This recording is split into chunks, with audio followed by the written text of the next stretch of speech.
Buat baik berpada-pada, buat jahat jangan sekali. Hello, hai, selamat bertemu lagi bersama saya Sofia Sarawak di dalam channel kita pada kali ini.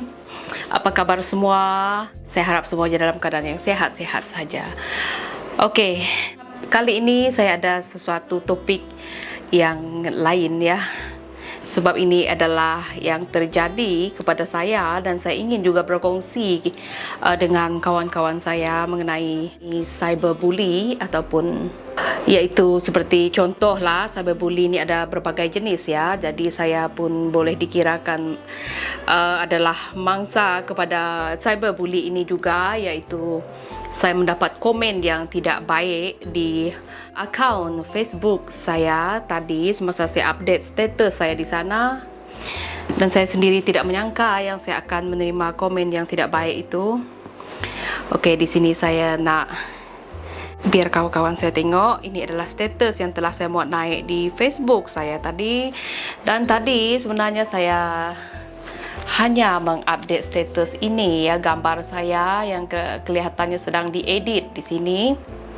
Di sanalah saya mendapat komen yang tidak baik daripada seorang rakan Facebook saya yang saya tidak kenal face to face ya, yang hanya berkenalan di Facebook sahaja, dan komennya agak tidak baik dan lucah ya, yang melibatkan maruah seorang wanita.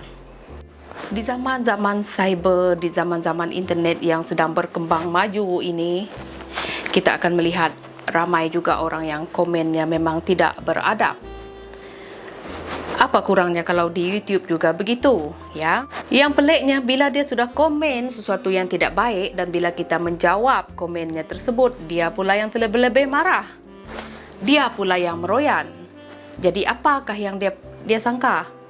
Apa yang dia expect dari kita sebenarnya? Dia ingat kita akan menjawab komen yang tidak baik itu dengan kata-kata yang bagus? Tidak, sudah tentunya kita juga merasa sakit hati ya bila membaca komen yang begitu. Kenapa harus menyakiti hati orang?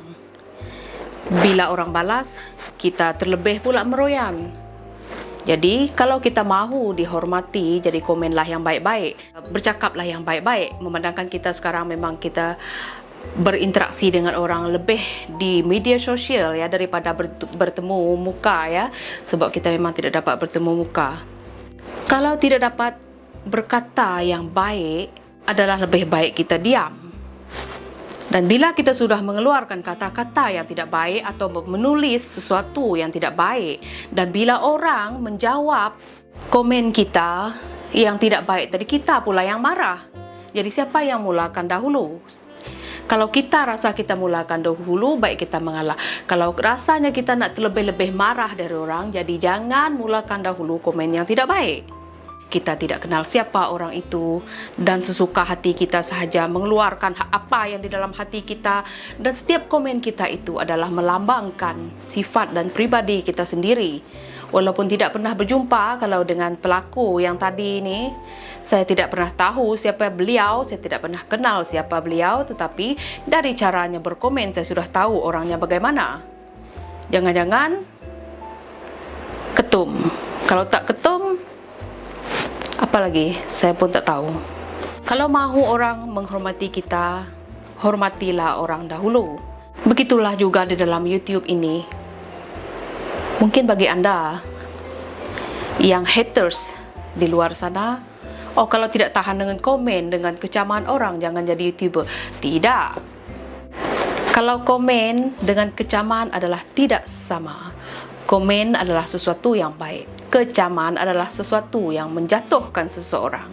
Jadi ia adalah dua perkara yang berbeza.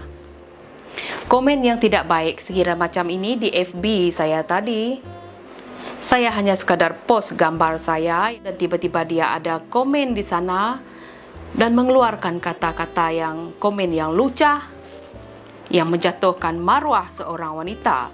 Adakah saya patut berdiam diri? Saya tidak akan berdiam diri. Pada umur saya begini, saya tidak mahu membiarkan yang salah terus salah. Jadi saya akan membetulkan dia dan saya akan menegur dia dengan cara saya sendiri.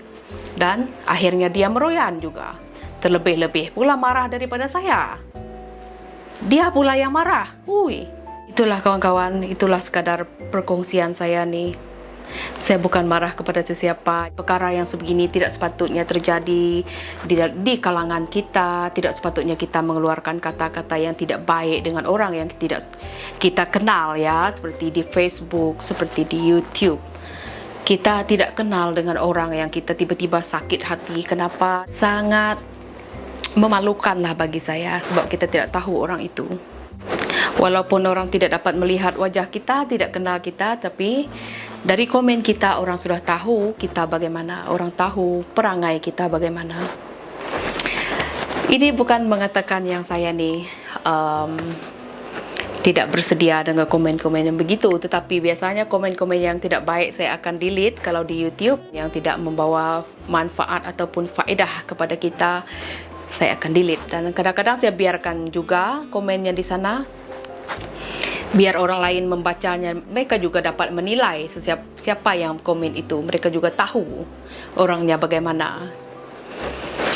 Oke semua, inilah video kita pada kali ini mengenai cyberbully ataupun komen-komen yang tidak baik di media sosial kita dan bagaimana kita menanganinya. Bagi saya memang akan menjawab komen yang tidak baik, tapi jangan harap jawapannya itu adalah jawapan yang baik juga dari saya. Kalau Anda komen yang tidak baik, jangan harap balasan komen dari orang akan baik juga. Kalau Anda komen yang baik-baik, balasan dari orang pun akan baik juga ya. Kalau dulu mungkin saya akan biarkan saja komen-komen yang begini. Saya pun sudah berumur, jadi saya tak akan biarkan komen-komen yang begini. Saya akan menjawab. Sebab itulah saya. Ini adalah untuk menyedarkan si pengomen itu. Selama kita berkawan di Facebook ataupun di YouTube, janganlah komen yang pelik-pelik. Janganlah komen sesuatu yang menggatal-menggatal di status orang. Apa salahnya kalau kita tengok macam kita tak nak tengok status orang tu, scroll sajalah. Yang paling baik kita boleh block saja orang itu, kita boleh unfriend saja dia, daripada kita mengeluarkan kata-kata yang tidak baik dan mencerminkan diri kita kepada orang. Walaupun orang tidak kenal kita, orang tahu yang perangai kita tu sangat budak-budak. Okey semua, sampai di sini sajalah perkongsian kita pada kali ini. Saya pun tak nak komen lagi pasal ni. Saya pun bukannya expert sangat tentang hal ni kan, tetapi memandangkan ini terjadi kepada saya, jadi saya kongsikan kepada anda semua jugalah. Buat baik berpada-pada, buat jahat jangan sekali. Sampai jumpa lagi, salam sayang.